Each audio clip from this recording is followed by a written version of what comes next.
यारा वे, यारा वे।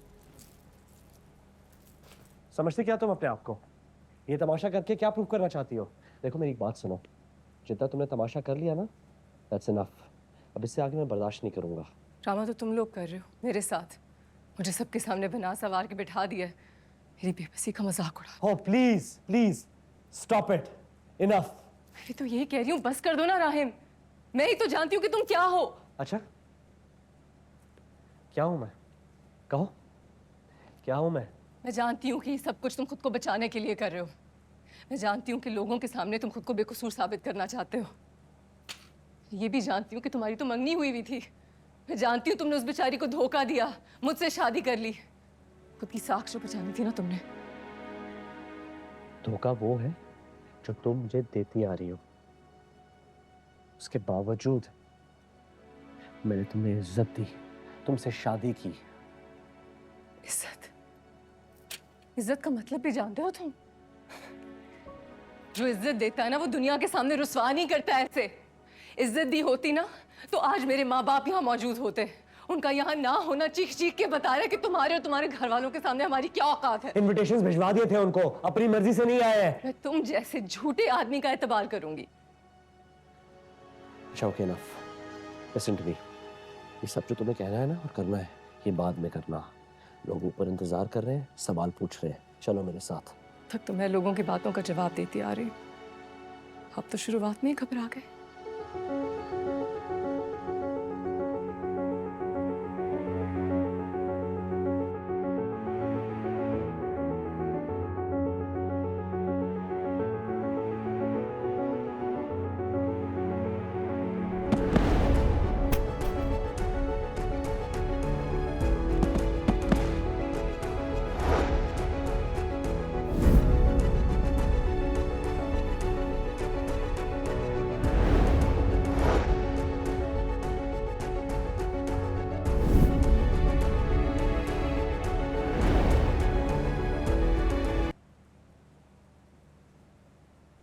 एमन ने जो किया, तुम्हारे पास उसकी कोई जस्टिफिकेशन है?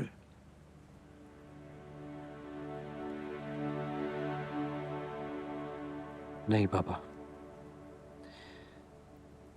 मेरी अपनी समझ से बाहर है। ये कह देने से तुम बरी और जिम्मा नहीं हो जाते। रिश्ता तुमने जोड़ा है तो कुछ सोच समझ के ही जोड़ा होगा। पर अब ये तुम्हारी जिम्मेदारी बनती है कि तुम एमन को इस घर में रहने के और इस खानदान के तौर तरीके सिखाओ। मैं अब और बर्दाश्त नहीं कर सकता। उसकी इस हरकत की वजह से एक मरतबा फिर लोगों को बातें बनाने का मौका मिल गया है। आप ठीक कह रहे हैं बाबा। हमने तुम्हारा फैसला कबूल किया है, अब ये तुम्हारी जिम्मेदारी। जी।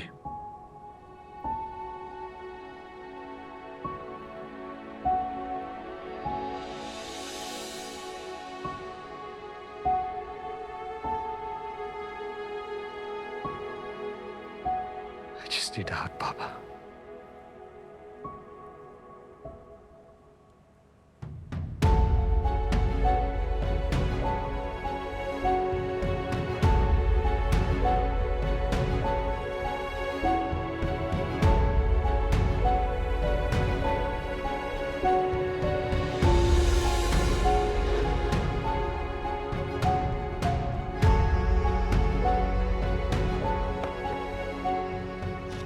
मैं थक गया हूं पापा। So tired.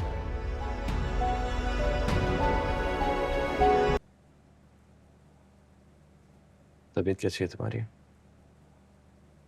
मेरी तबीयत को क्या होगा? बिल्कुल ठीक हूँ मैं। ठीक हो तो फिर रात को मेडिकेशन क्यों ले रही थी?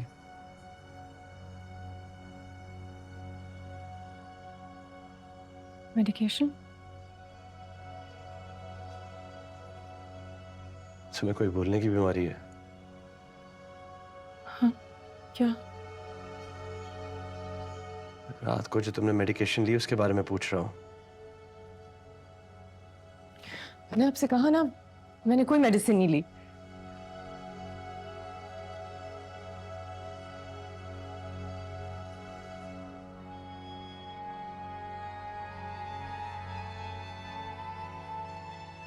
कुछ कहना चाह रहे हैं आप?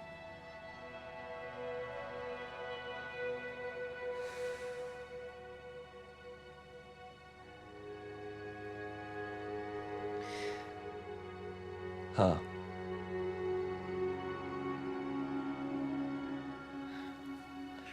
बाबा कह रहे थे जब तुमसे रिश्ता जोड़ ही लिया है तो अब इसे पूरी जिम्मेदारी से निभाना चाहिए मुझे। कौन सा रिश्ता? जिस रिश्ते के बारे में तुम चाहती थी कि मैं पूरी दुनिया को बता दूं, तो देखो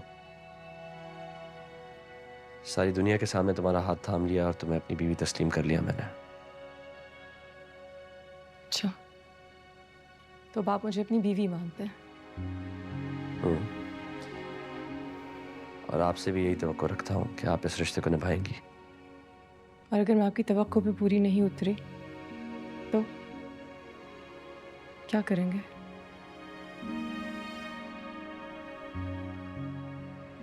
जबरदस्ती करेंगे? नुकसान पहुंचाएंगे मुझे? तकलीफ देंगे? या फिर मरने के लिए समुंदर किनारे फेंक देंगे?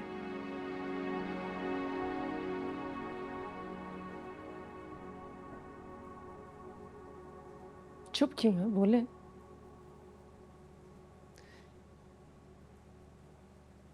ये कहानी सुनोगी? थोड़ी कॉम्प्लिकेटेड है लेकिन बहुत फिल्मी है, एक्शन से भरपूर।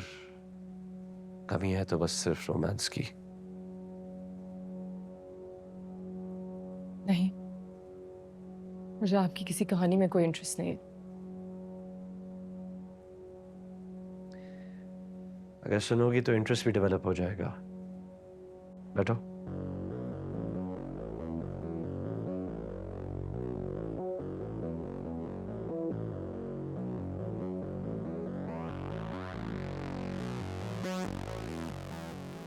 इस कहानी में दो किरदार हैं, एक हीरो और एक हीरोइन। दोनों की मुलाकात एक इंतहाई फिल्मी तरीके से हुई।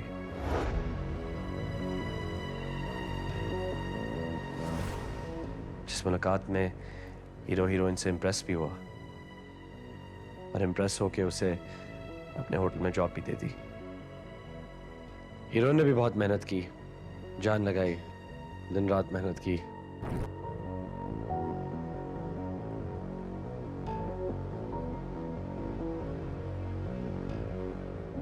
उसी दौरान कहानी में विलन की एंट्री होती है।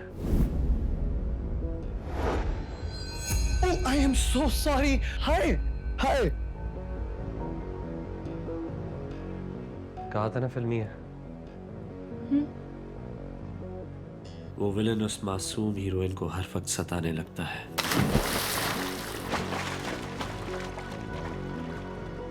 हर एक दिन मौका पाकर उसे अजियत पहुंचाने का सोचता है और किसी हद तक इसमें कामयाब भी हो जाता है। लेकिन ऐन उस मौके पर हीरो वहां पहुंच जाता है। वो देखता है कि हीरोइन खून में लथपथ फर्श पे पड़ी है। वो घबरा जाता है, समझ नहीं आता कि क्या करे। उसी दौरान हीरोइन की आंख खुलती है और वो मदहोशी के आलम में हीरो को देख लेती है और उसे ही असली विलन समझने लगती है।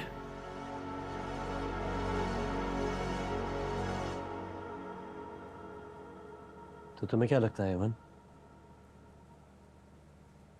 हीरोइन को ये कैसे समझाया जाए कि जिसे वो इतने टाइम से विलन समझ रही थी असल में वही हीरो है?